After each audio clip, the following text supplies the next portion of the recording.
देवेंद्र फडणवीस पत्रकार परिषद मुद्दे महाराष्ट्रात स्थगिती सरकार गेल्यापासून गेल्या 2 ते 2.5 वर्षात आमच्या सरकारने केलेली गती आणि प्रगती जनतेने पाहिली आहे। शिंदे यांच्या नेतृत्वाखालील सरकारने परिवर्तनाच्या योजना आणल्या आहेत, त्यावरून आपल्या कामाची गती दिसून येते आणि जनता महाराष्ट्राची प्रगती पाहत आहे। शेतकऱ्यांसाठी स्वतंत्र वीज कंपनी स्थापन केली। या कंपनीच्या माध्यमातून आम्ही 14,000 किलोवॅट सौर ऊर्जेचे काम सुरू केले आहे। 15 ते 18 महिन्यात हे काम पूर्ण झाल्यानंतर 365 दिवस शेतकऱ्यांना त्यांच्या पिकांसाठी दिवसातून 12 तास वीज देऊ। या योजनेतून सरकारचे 15,000 कोटी रुपये वाचविणार असून शेतकऱ्यांना मोफत वीज देणार आहे। मागेल त्याला सौर पंप देऊ। पुढील 25 वर्षासाठी त्यांचं वीज बिल माफ होणार आहे। आमच्या सरकारने सिंचन क्षेत्रातही अभूतपूर्व काम केलं आहे। आमच्या सरकारने 145 सुधारित सिंचन प्रकल्पांना मंजुरी दिली आहे। 22 लाख हेक्टर जमीन सिंचनासाठी आणली जाईल। यापैकी सर्व प्रकल्प आम्ही दुष्काळी भागात सुरू केले आहेत। आम्ही वैनगंगा, नळगंगा, पैनगंगा नदीजोड प्रकल्प, 90,000 कोटी रुपयांचे नार पार गिरणा नदीजोड प्रकल्प सुरू केले आहेत। समाजात असा एकही घटक शिल्लक नाही ज्याला आमच्या सरकारने मदत केली नाही। आम्ही सर्व समाजासाठी महामंडळे तयार केली आहेत। आमच्या सरकारने अण्णासाहेब पाटील महामंडळाच्या वतीने 1 लाख मराठ्यांना उद्योजक बनविले आहे।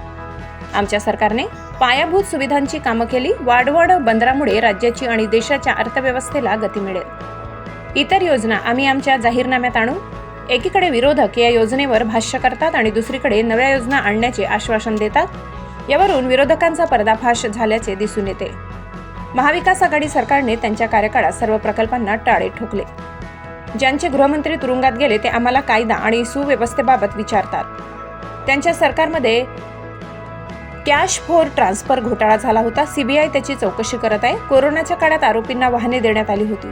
आम्ही महिलांना सुरक्षा देणार। महाराष्ट्र नंबर 1 असूनही विरोधक गुजरातला नंबर 1 मानतात। विरोधक गुजरातचे ब्रँड अँबॅसेडर आहेत। विरोधक फक्त फेक नॅरेटिव्ह तयार करतात। जनता आम्हाला पुन्हा आशीर्वाद देईल। सत्ताधाऱ्यांना मुख्यमंत्रीपदाची चिंता आहे। विरोधकांना विचारा त्यांचा चेहरा कोण आहे। मी पवार साहेबांना आवाहन करतो, तुमचा मुख्यमंत्रीपदाचा उमेदवार कोण आहे ते मला सांगा। आमचं महायुतीचं जागा वाटप जवळपास पूर्ण झालंय। निवडणुकीचा शंखनाद झालाय, अर्थात आमच्याकरता शंखनाद झालाय, काहींकरता ऐलान झालाय। आमच्या महायुती सरकारने 2-2.25 वर्षामध्ये जे काही कार्य केलेलं आहे त्याचं एक रिपोर्ट कार्ड आपल्यापुढे आम्ही ठेवतो आहोत। अर्थात हे संक्षिप्त रिपोर्ट कार्ड आहे, कारण आपल्याला ठळक बाबीच तुमच्यापर्यंत पोहोचवता येतील। सविस्तर त्यातला प्रत्येक मुद्दा आणि त्या घटकांकरता केलेली कामं याची पुस्तिका आहे। त्याच्यामुळे ती काही आपल्यासमोर ठेवणं आम्हाला आत्ता संयुक्तिक वाटत नाही, ते आपल्यापर्यंत आम्ही पोचवू। स्थगिती सरकार गेल्यानंतर गती आणि प्रगतीचं सरकार हे गेल्या 2-2.25 वर्षामध्ये महाराष्ट्राने बघितलेलं आहे। या महाराष्ट्रामध्ये ट्रान्सफॉर्मेशनल, पूर्णपणे परिवर्तन करणाऱ्या अशा प्रकारच्या योजना आणल्या। या निश्चितपणे आमच्या कामाची गती आणि महाराष्ट्राची प्रगती या दोन्ही गोष्टी सांगणाऱ्या आहेत। महाराष्ट्र हे पहिलं राज्य आहे की ज्या राज्याने शेती विजेकरता स्वतंत्र शेतकरी वीज कंपनी स्थापन केली।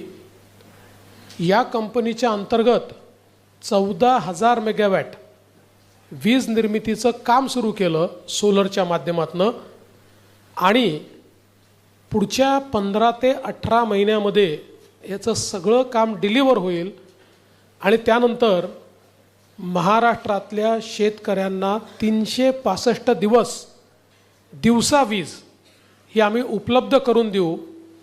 आणि याच्याच आधारावर आम्ही शेतकऱ्यांना मोफत विजेची योजना आणली।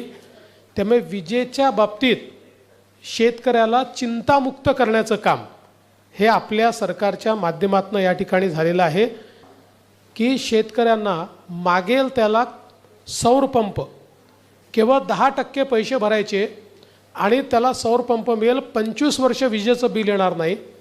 5 वर्ष सगळी देखरेख ही सरकार करेल।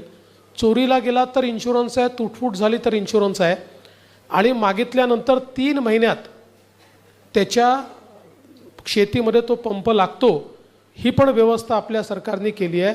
मध्यंतरी महाविकास आघाडीचं सरकार होतं. या सरकारमध्ये एकाही प्रकल्पाला सुधारित प्रशासकीय मान्यता दिली नाही. त्यामुळे सिंचनाचं काम पूर्णपणे ठप्प होतं.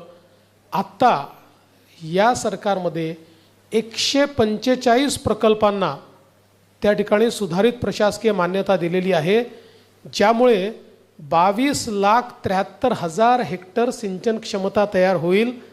आणि आपण बघा, सगळ्या महाराष्ट्रातल्या दुष्काळी भागामध्ये ही सगळी प्रकल्प आपण त्या ठिकाणी मान्य केलेली आहेत. अनेक दुष्काळी भागातले कामांची सुरुवात केलेली आहे. जे अशक्यप्राय वाटायचं नदीजोड प्रकल्प, वैनगंगा, नळगंगा, पैनगंगा नदीजोड प्रकल्प 90,000 कोटी रुपयाचा, नार पार गिरणा नदीजोड प्रकल्प आपण केला.